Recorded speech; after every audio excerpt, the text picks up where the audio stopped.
We have a tragic update tonight to a story we have been following all week. A New York grandmother visiting the valley on vacation has been found dead. You probably have already heard that her body was found yesterday near the Las Vegas airport. And I've been holding off on posting something about this.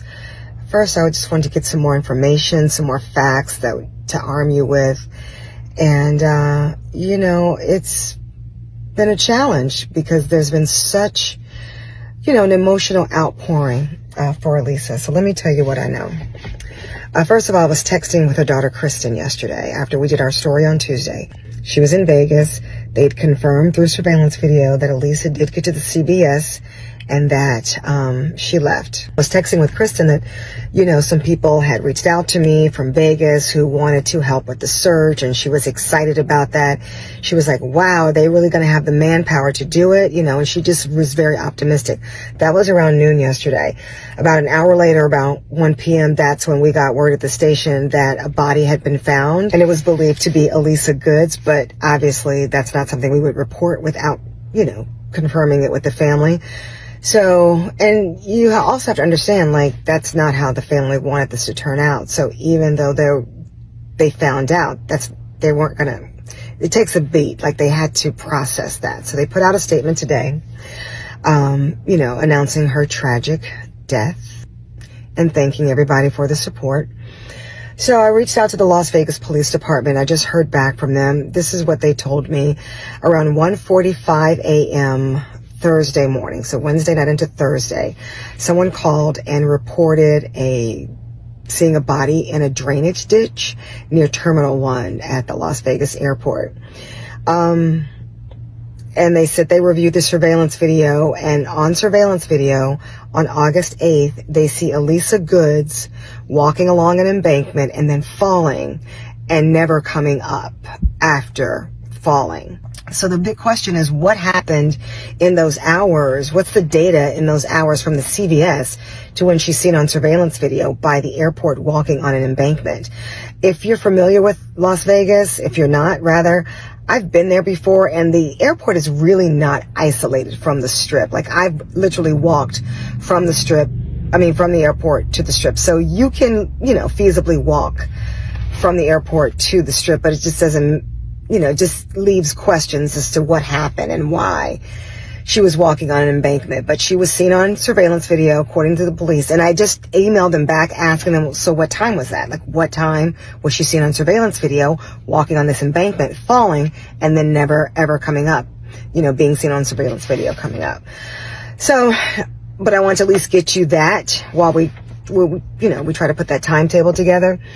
And the other part is the cell phone. I suspect her cell phone was lost or discarded. I mean, maybe if it was someone found her phone, most likely. They found her phone and started purporting to be her and just trying to get money from the people on the other end. It will likely turn out that they didn't have anything to do with the disappearance, but just knew there was family on the other end of the phone and they were trying to get that Bitcoin. That is just in my experience of covering crime for over 2 decades. But very sad development, very sad debrief today. One question is answered, but it opens the door to a lot of others. And I do know that it's going to take a lot more information for everyone to be satisfied with the information about what happened to her, from the CVS to walking at the airport, falling down an embankment. A 63-year-old grandmother disappears in Las Vegas. Nearly 2 weeks later, her body is discovered near the airport. Then police reveal surveillance footage that may show what happened to her on the very day she vanished. But there's another part of this case that is almost impossible to ignore. Her family was still receiving messages appearing to come from Alisa Goods' phone days after she disappeared. Messages asking for help. Messages asking for money. Even Bitcoin. So here's the question I want to investigate today. If Alisa had already collapsed on August 8th, who was communicating from her phone days later? Because that question doesn't prove someone killed her, but it absolutely deserves an answer. Before we get into everything that's happening with Alisa Goods, drop your city, state, or country in the comments and let me know where you're watching from.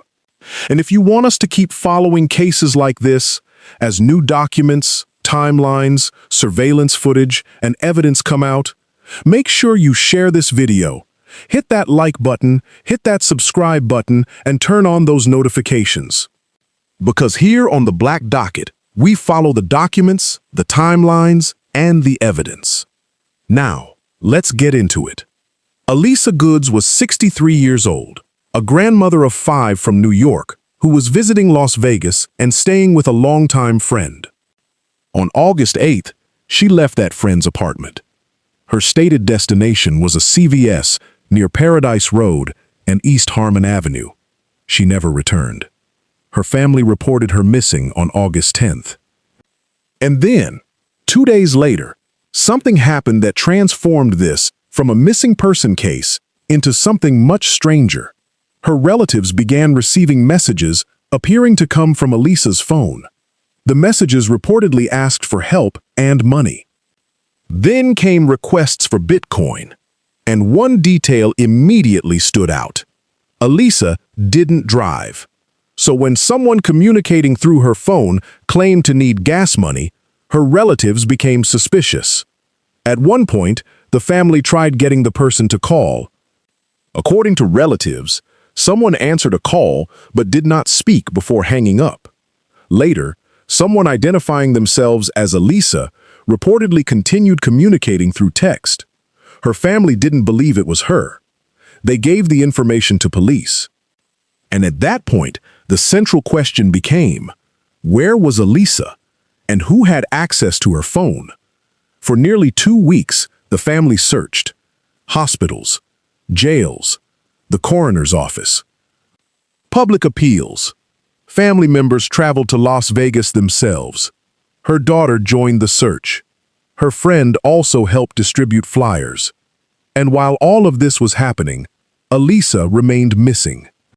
Then, on August 20th, police received a report about a deceased woman near Harry Reid International Airport. Officers responded around 1:45 in the morning. The woman was identified as Alisa Goods. She was found in a drainage ditch near Terminal 1. But this is where the story takes a dramatic turn, because investigators had something they didn't have when the family was searching: surveillance footage. Police say surveillance from August 8th showed a woman believed to be Alisa near the airport. And according to investigators, the footage showed her falling down an embankment, getting back up, and then collapsing. Police said there was no further movement observed after that. They also said her location could not be seen from the street. That last detail matters, because it helps explain why she wasn't discovered immediately. She wasn't simply lying somewhere visible from a road where passing motorists could easily see her. She was in a location that was effectively hidden from street level. But now, we have our first major timeline. August 8th. Alisa disappears. August 8th. Surveillance allegedly captures her near the airport. August 8th. Police say she falls, gets back up, then collapses. August 12th. Her family says communications begin coming from her phone. August 20. Her body is discovered. And that creates the central puzzle. Let's put those events beside each other. Because this is where the story becomes much more interesting than simply saying, a woman fell and died. If police's description of the footage is accurate, Alisa's final observed movement occurred on August 8th. But her family says someone was communicating through her phone starting August 12th. That does not automatically mean the person using the phone had anything to do with her death. And this distinction is extremely important. Police have suggested the messages may have been generated by scammers using spoofing technology. That means there's another possible explanation. Someone could have obtained access to information associated with Alisa's phone number and attempted to scam her relatives without having any connection to what happened to Alisa herself. So we have two possibilities. Possibility 1. The person communicating through the phone had some connection to Alisa's disappearance. Possibility 2. Someone unrelated to her disappearance exploited the situation after obtaining access to her number or device. Those are radically different scenarios. And right now, the public evidence does not allow us to choose between them with certainty. Now let's go back to where Alisa was supposed to be going. She was reportedly leaving the apartment to go to a CVS near Paradise Road and East Harmon Avenue. But investigators later found her near Harry Reid International Airport. That's not simply a different street. That's a completely different part of the trip. And this is one of the questions I think deserves much more attention. How did Alisa get from her intended destination to the airport area? Did she take public transportation? Did she walk? Did someone drive her? Did she become disoriented? Did she change her plans? Did something happen after she left the CVS? We don't know. And that's precisely why the route matters. Because before we can understand how she died, we need to understand how she got there.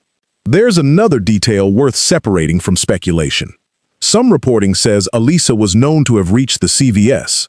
Other reports describe the CVS as her last known destination before the trail went cold. So I don't want to present the CVS stop as something more firmly established than the available reporting supports. What we need is the underlying record: CVS surveillance, bus surveillance, traffic cameras, phone location data, payment records, any available transportation records. Because if investigators can establish exactly when Alisa arrived at the pharmacy and exactly when she left, that shrinks the mystery dramatically. Then we can begin reconstructing the route. And that is much stronger than trying to solve the case from social media theories. There's another potentially important piece here. Alisa was reportedly planning to take a bus. If that is confirmed, then public transportation could become a major source of evidence, because buses can generate records, cameras, boarding activity, routes, approximate times, potential witnesses. And if Alisa was captured on transportation surveillance after leaving the CVS, investigators could potentially establish how she traveled toward the airport. If she wasn't, that becomes important too. Because every confirmed movement eliminates possibilities, and every unexplained gap becomes something investigators can focus on. Now let's deal with the biggest misconception in this case. People hear, someone was texting from her phone, and immediately conclude, someone had to be involved in her disappearance. Not necessarily. Police have publicly indicated they believe the messages may have come from unrelated bad actors using spoofing technology. That matters. Because a phone number appearing on a message isn't necessarily proof that the physical device was in that person's possession. But there's still an important investigative question. What actually happened to Alisa's physical phone? Was it recovered? Was it disconnected? Was it located?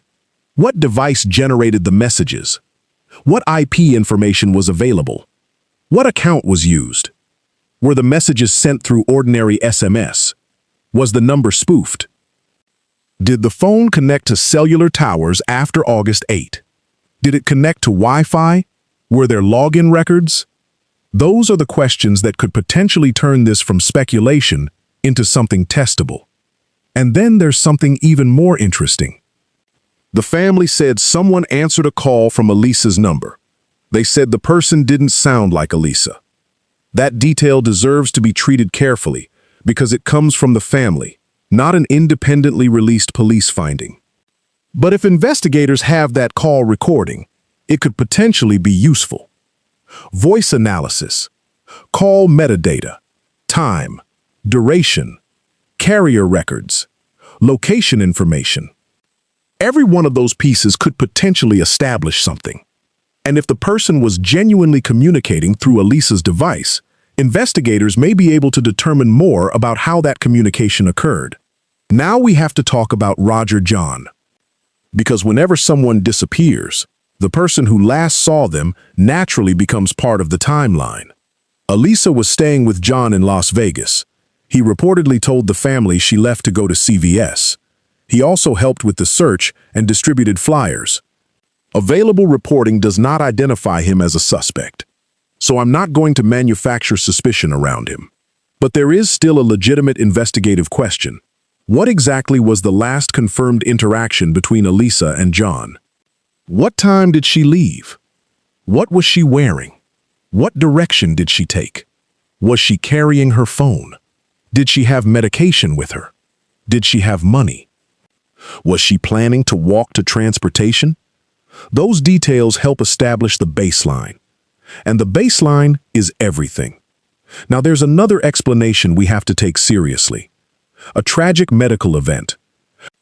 Alisa had reportedly undergone several leg surgeries, and her daughter said walking was more difficult for her during this trip. Las Vegas was also extremely hot during this period.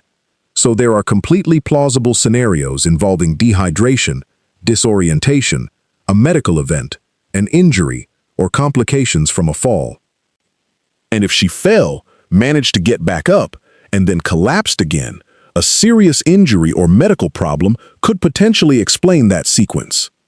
We cannot rule those possibilities out. And until the Clark County coroner releases the official cause and manner of death, we shouldn't pretend that we know how she died. But here's where I think the case gets misunderstood. Even if Alisa's death ultimately turns out to have been an accident, there are still unanswered questions. A fall could potentially explain her physical death. But the fall alone doesn't tell us why she was at the airport, how she got there, what happened between the CVS and the airport, what happened to her phone, or who sent the messages. Those are separate questions. And that's why the case shouldn't be reduced to, police say she fell, case closed. Police have not publicly established that the case is closed. The cause and manner of death have not been publicly released. And reporting continues to describe the circumstances as under investigation. So let's reconstruct what we currently know. August 8. Alisa leaves the friend's apartment. She is reportedly heading toward a CVS. At some point, she is believed to reach the CVS. Later that day, surveillance near Harry Reid Airport allegedly captures her. She falls. She gets back up. She collapses again. No further movement is observed. August 10th. She is reported missing. August 12th. Her family says communications begin coming from her phone. Requests for help, money, gas, Bitcoin. August 20th. A body is reported near the airport. Police respond. The body is identified as Alisa Goods. And suddenly, the missing person investigation becomes a death investigation with a known final location, but still without a publicly released cause and manner of death. So what should we be watching for now? Not another TikTok theory. Not another screenshot. Not somebody claiming they know what happened. I'm watching for records. The complete surveillance timeline. Not simply the moment she falls. What happened before? Where did she come from? Was anyone near her? Was anyone following her? What happened after? I'm watching for transportation records. Did she take a bus? Was she recorded boarding? Was she captured on another camera? I'm watching for phone forensics. What happened to the physical phone? Where did it last connect? What device generated the messages? I'm watching for the CVS surveillance. If she was there, what time did she arrive? What time did she leave? Was she alone? And I'm watching for the coroner's findings, because this may be the biggest one. Cause and manner of death could fundamentally change how investigators approach the entire case.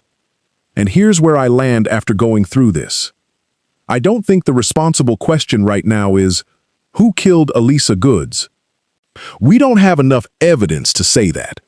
The better question is, Can we reconstruct Alisa Goods' final movements? Because once that happens, the rest becomes easier to understand.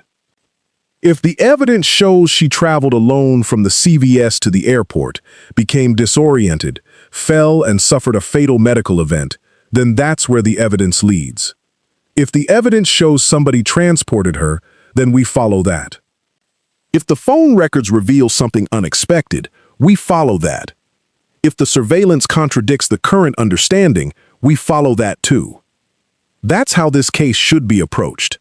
Because behind every timestamp in this case is a person. Alisa wasn't a headline. She wasn't a Bitcoin message. She wasn't a surveillance clip. She was a mother, a grandmother, a woman who came to Las Vegas to visit someone she knew. And her family spent nearly 2 weeks looking for her, hoping that the next phone call would be the one that brought her home. Instead, the call came with the news no family wants. Now they're left with a different question. Not simply, where is Alisa? But, what happened to her? And they deserve an answer based on facts that can withstand scrutiny. So I want to ask you something different. Don't tell me who you think killed her. Because right now, we don't know that a homicide even occurred. Instead, what is the one piece of evidence you think would explain this case? The airport surveillance? The CVS footage? The bus records? Her phone data? The messages? The coroner's findings? Or something else? And tell me where you're watching from. I want to know how many people are following Alisa's story with us. Because this is what we're going to do here on the Black Docket. When somebody gives us an explanation, we're going to examine it. When a new record appears, we're going to check it.